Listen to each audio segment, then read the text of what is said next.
नमस्कार, मैं हूं डॉक्टर अन्नपूर्णा से और ये है mock test 17 UGC NET JRF और state level eligibility test environmental sciences के लिए. This is mock test 17 for UGC NET JRF and state level eligibility test for environmental science. If you are new to my channel, please do like this video, share among your friends and subscribe for more such videos, free lectures of environmental sciences and preparation of competitive examinations. Let's start. Question number 1. Citizens' Charter on Environment in the Constitution of India is embodied in I'm sorry.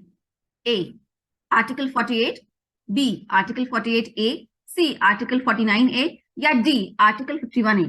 The correct answer is Article 51A. Citizens' Charter of India है क्या? Citizens' Charter is a document of commitment made by the government to its citizens. कि environment से related government ने अपने citizens से, अपने देशवासियों से कुछ वादा किया.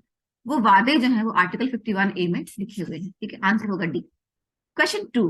United Nations Conference on Development was held in option A, December 1993, B, June 1992, December 1995 या D, November 1996.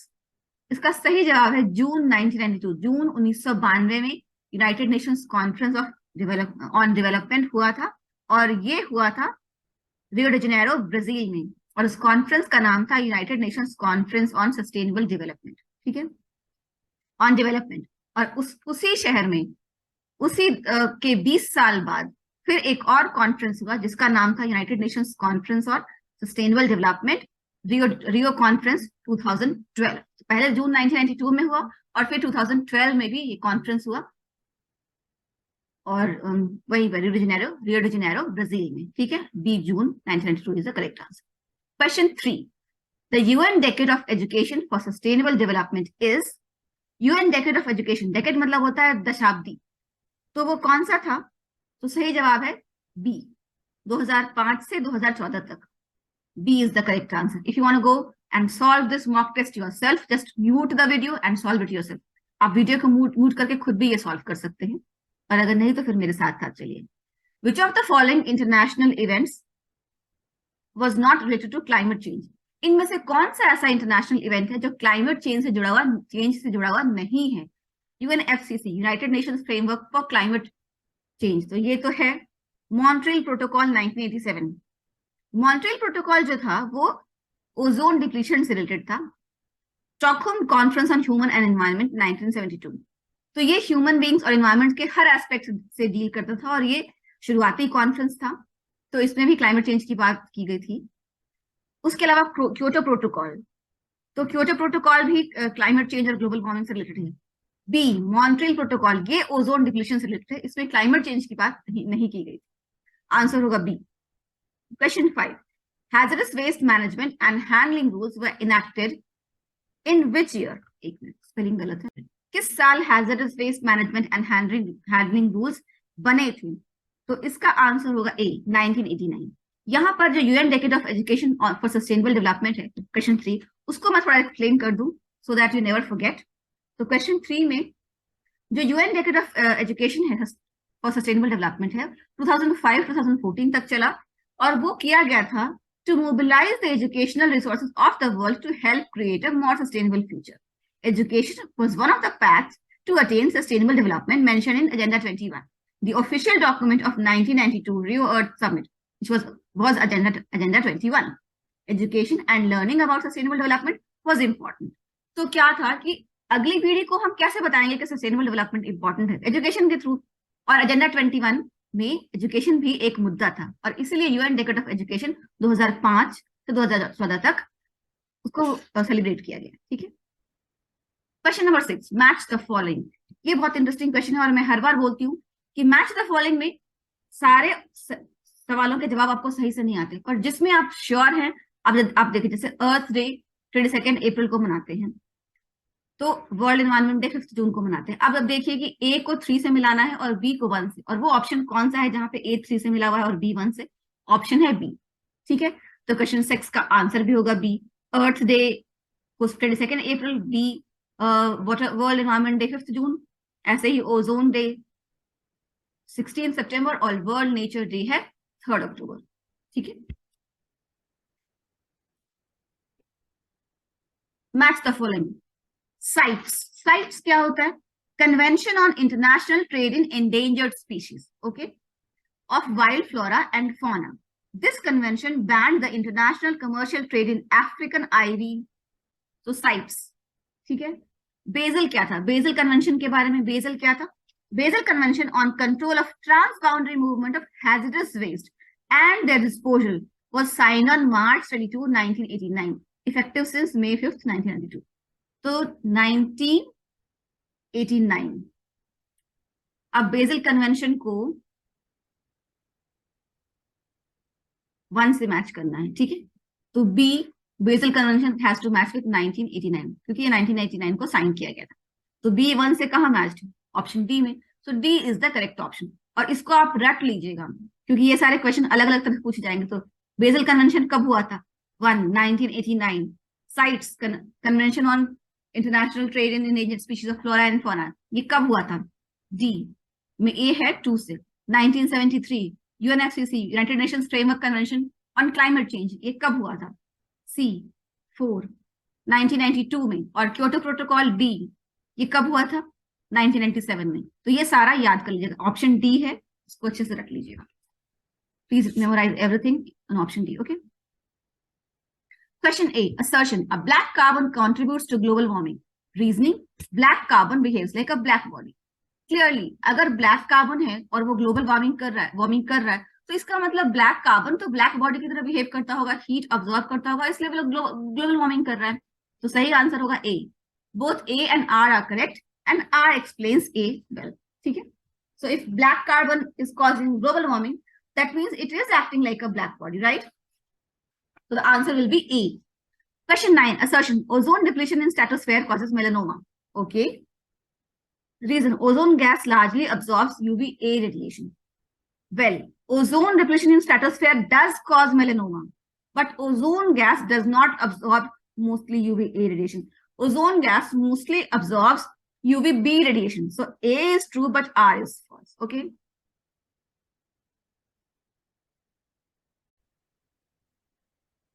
And melanoma is a type of skin cancer that happens because of ultraviolet radiation. So please remember this also. Question 10.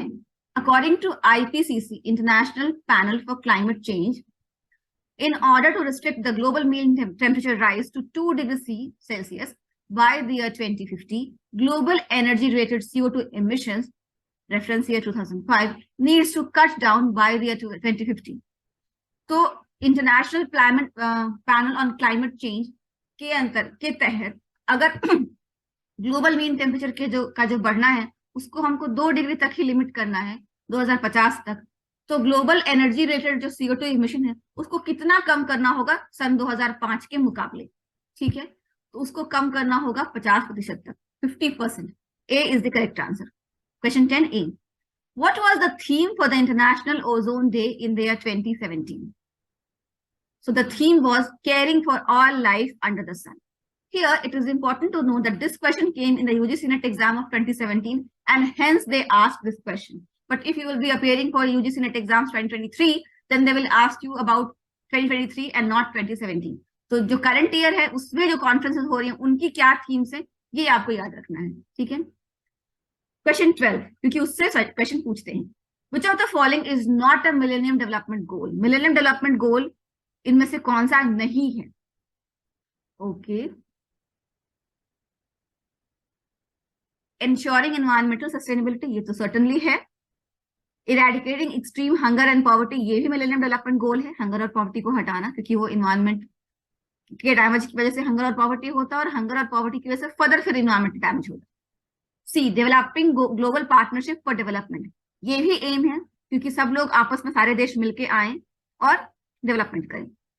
D, achieving universal energy security, ये millennium गोल नहीं है। Universal energy security is not a millennium development goal. So question 12 का answer, the answer is D. In total the global ecological footprint, in the total global ecological footprint, which country has the maximum share? Global ecological footprint में किस देश का सबसे ज्यादा हिस्सा है? Ecological footprint का मतलब होता है इन्वायरमेंटल इम्पैक्ट। किसी एक इंसान का इकोलॉजिकल फुटप्रिंट होता है कि दिन भर में वो कितना इन्वायरमेंटल इम्पैक्ट या इन्वायरमेंटल डैमेज उसकी वजह से हो रहा है, जैसे पानी का खर्च होना या बिजली का खर्च होना या रिसोर्सेज का खर्च होना। तो सबसे ज्यादा किस देश का इकोलॉजिकल फुटप्रिंट है? क्लियरली उसी देश का इकोलॉजिकल फुटप्रिंट ज्यादा होगा जिस देश की आबादी ज्यादा होगी, और वो है बी, चाइना। ठीक है। Question 14, assertion, climate change induced monsoon variability may have serious consequences for Indian agriculture. Climate change की वजह से जो मॉनसून में बदलाव आएंगे उसमें इंडियन एग्रीकल्चर को बहुत नुकसान उठाना पड़ सकता है। सच है। Reason R 2/3 of area under cultivation in India is rain dependent. और इसका कारण यह है कि इंडिया में जो खेती है अभी भी काफी हद तक 2/3 खेती जो है वो बारिश के पानी पर डिपेंड करती है। तो करेक्ट ऑप्शन क्या होगा? A. Both A and R are correct and R explains A. Question 15. Ozone is a greenhouse gas that emits radiation in the range of. Ozone a greenhouse gas है. Yes, it is a greenhouse gas because it does absorb terrestrial radiation and radiates it back and traps the terrestrial radiation. तो किस wavelength में ozone gas radiation को emit करती है? तो question का 15 का आंसर होगा ए, 9.6 माइक्रोमीटर की वेवलेंथ रेंज में। Question 16. The climate meet co-op 2022 was held in which country? Co-op का मतलब क्या होता है? Conference of Parties, और ये हुआ था मोरक्को में। The name of the city was Marrakech and the country was Morocco. So that happened in Morocco. Okay. Question 17. The global warming potential GWP of a substance depends upon. Global warming potential किसी भी substance का किस पर depend करता है? A, the spectral band of its absorbing wavelength, true. B, its residence time in the atmosphere, this is also true. C, its number of carbon molecules, this doesn't seem to be true because it doesn't depend how many carbon molecules are there, it depends on how the molecule absorbs radiation and emits it back. See, D, concentration of the substance. So clearly, the higher the concentration of the substance, more it will absorb radiation. So A, B, C or A, B and D are the correct options. So B, D and A, D, B. D is the correct option. ठीक है। अब I want to explain this question in a little detail. Global warming potential होता है the ability of any molecule to cause global warming. And सबसे कम global warming potential carbon dioxide का ही होता है, लेकिन बिकॉज कार्बन डाइऑक्साइड बहुत अबंडेंट है एटमॉस्फेयर में तो उसकी बात ज्यादा की जाती है। और कार्बन डाइऑक्साइड का ग्लोबल वार्मिंग पोटेंशियल होता है 1। इसके अलावा मेथेन और क्लोरोफ्लोरोकार्बन इन सबका जो ग्लोबल वार्मिंग पोटेंशियल है वो कहीं ज्यादा होता है। ठीक है। और ग्लोबल वार्मिंग पोटेंशियल अगेन जो मॉलिक्यूल का कॉम्पोजिशन है, जिस तरह से वो वेवलेंथ के रेडिएशन को अब्सॉर्ब करता है और वापस इरेडिएट करता है, उस पर डिपेंड करता है। Spectral band of its absorbing wavelength इस पर डिपेंड करता है। कितने देर तक एटमॉस्फेयर में रहता है, residence time in the atmosphere उस पर डिपेंड करता है। और उस सब्सटेंस का कितना कॉन्सेंट्रेशन है उस पर डिपेंड करता है। पर अगर एक सिंगल मॉलिक्यूल की बात करेंगे तो सबसे ज्यादा ग्लोबल वार्मिंग पोटेंशियल क्लोरोफ्लोरोकार्बन्स का होता है, उससे कम मेथेन का और सबसे कम कार्बन डाइऑक्साइड का। सिंगल मॉलिक्यूल की बात करेंगे। पर जब अबंडेंस हो जाता है तो since carbon dioxide is most abundant, it causes the maximum impact. Okay. अगर मेथेन कार्बन डाइऑक्साइड जितना अबंडेंट होता तो उसका इम्पैक्ट बहुत ज्यादा होता, पर थैंकफुली नहीं है वो। Okay, which of the following statements is true? इनमें से कौन सा स्टेटमेंट ट्रू है? Ozone formation and destruction keeps on happening, true. Ozone destruction rate is higher than its formation rate, this is also true. Ozone destruction rate is equal to its formation rate, this doesn't seem true because only either B or C can be true. या तो B सही है कि ozone का destruction rate higher है उसके formation rate से, या फिर C सही है कि ओजोन का डिस्ट्रक्शन रेट और उसका फॉर्मेशन रेट इक्वल है। दोनों में से एक ही सही हो सकता है और इसका करेक्ट आंसर होगा B, A and B। Ozone का डिस्ट्रक्शन रेट उसके फॉर्मेशन के रेट से हायर है और इसीलिए ओजोन होल की समस्या है। ठीक है। Match the following: Paris convention 1992, Vienna convention 1985, the मार्का कन्वेंशन 1998 एंड बेसल कन्वेंशन 1992। हम सब जानते हैं कि Basel convention was related to transboundary movement of hazardous waste, so D has to be matched with A, which is option A. B has to be matched with A. Option A, ठीक है? And here, Basel Convention 1992, because it came into effect in 1992. ठीक है? Basel Convention was signed in the year 1989, but it became effective since 5th of May 1992. Hence, it is written 1992 here. So don't get confused. वो sign हुआ था convention 1989 में, लेकिन effect में आया था 1992 से, ठीक है? और Basel convention transboundary movement of waste के वजह से था, तो डी ऑप्शन ए इसमें सही उत्तर होगा। बेसल कन्वेंशन 1992, फिर ए को मिलाया गया है 2 से, Paris convention 1992 protection of marine environment, फिर बी को मिलाया गया वियना कन्वेंशन 1985, बी को मिलाया गया 3 से protection of ozone layer, Bamako convention 1998, सी का 4 ban on import of hazardous waste to Africa. तो ये है, please memorise all of these conventions, their dates and the details, क्योंकि इस कन्वेंशन वाले क्वेश्चन को बहुत तरह से एग्जाम में पूछा जा सकता है, ठीक है? अब आखिरी सवाल, question number 20। Question 20, El Nino and La Nina phenomena, what do they do? What are they related to?